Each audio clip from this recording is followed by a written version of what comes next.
Hey guys, Mr. Adamson here again. It's another lesson where we're going to break down our word equation there into ionic compounds or molecular compounds, and also then write out our whole equation, balance our equation, and then identify what type of reaction we have.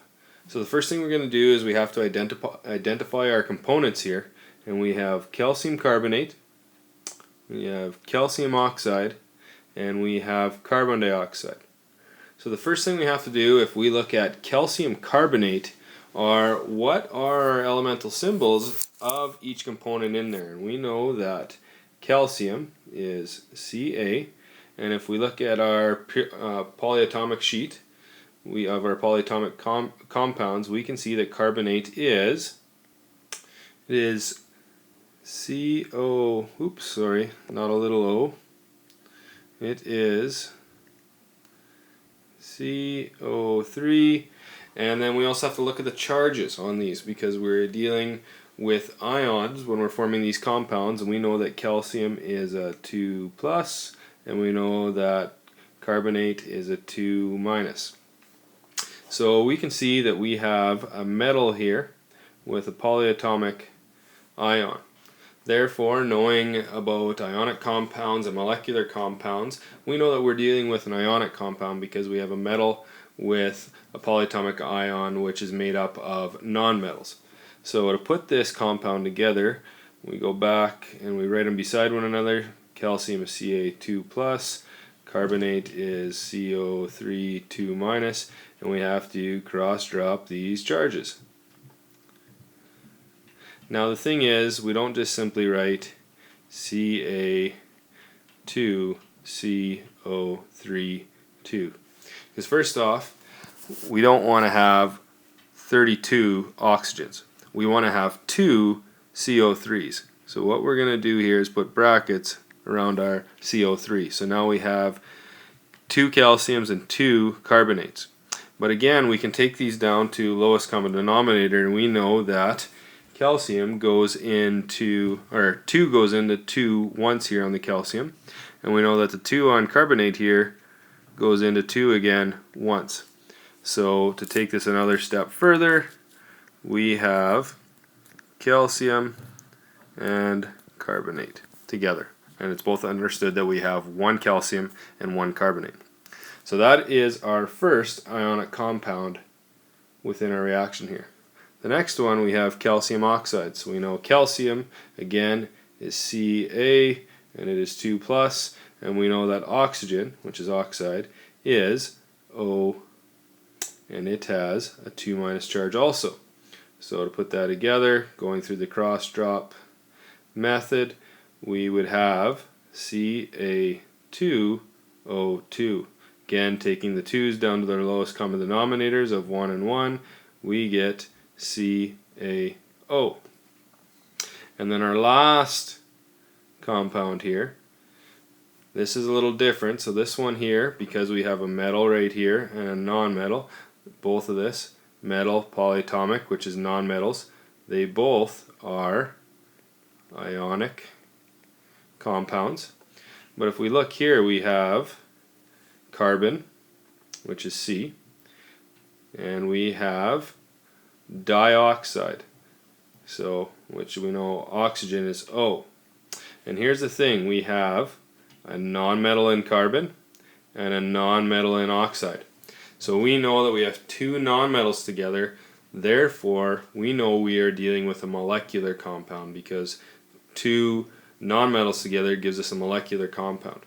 So by looking, the rules for naming ionic and molecular are different. With ionic compounds, you just simply name the cation, which is the metal, and then you name the anion and change the ending to "ide" as long as it's not polyatomic.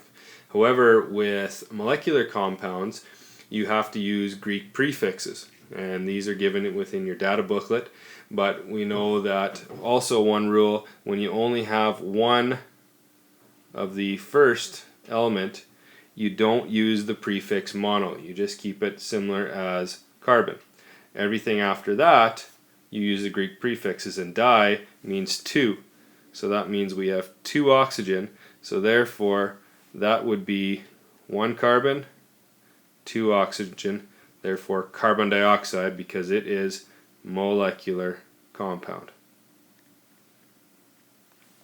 So now that we've figured out what our compounds are, we've identified if they're ionic or molecular, the next thing we have to do is write out our actual formula here and balance it.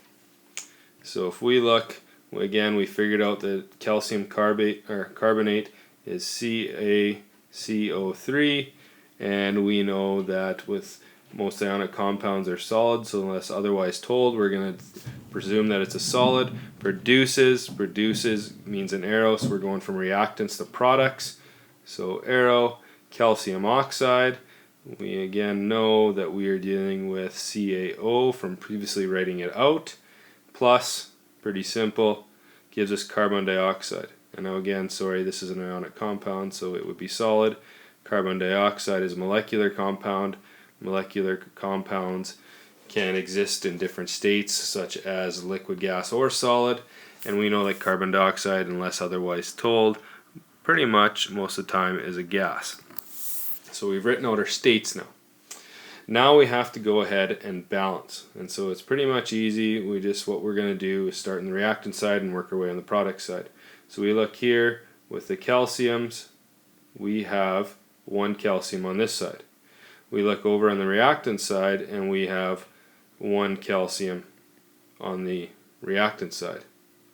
Now here's the thing with polyatomic ions. If I have a CO3 here and I had a CO3 say over on this side, I could count it as one thing, being that I have 1 CO3 here and 1 CO3 here.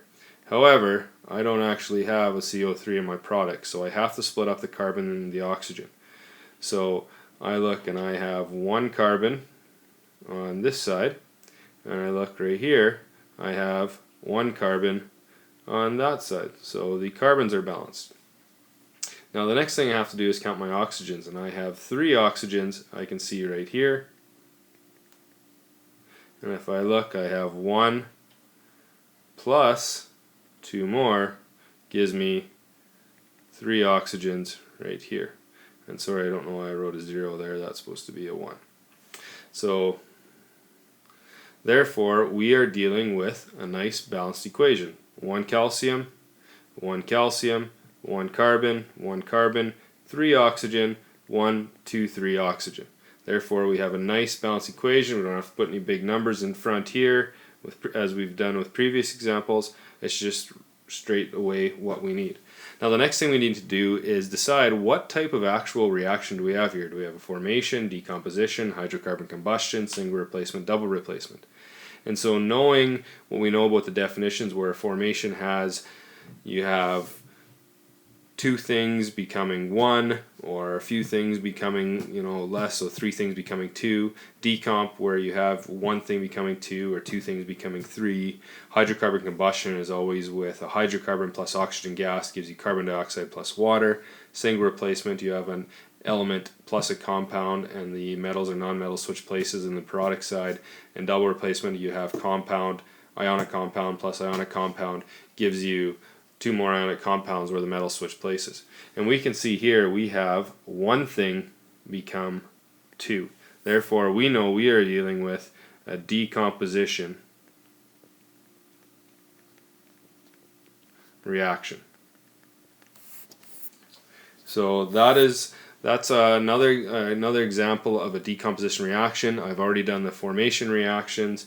We'll have the hydrocarbon combustion, single replacement, so watch those videos if you want to be able to understand those different reactions and how to balance and write them out.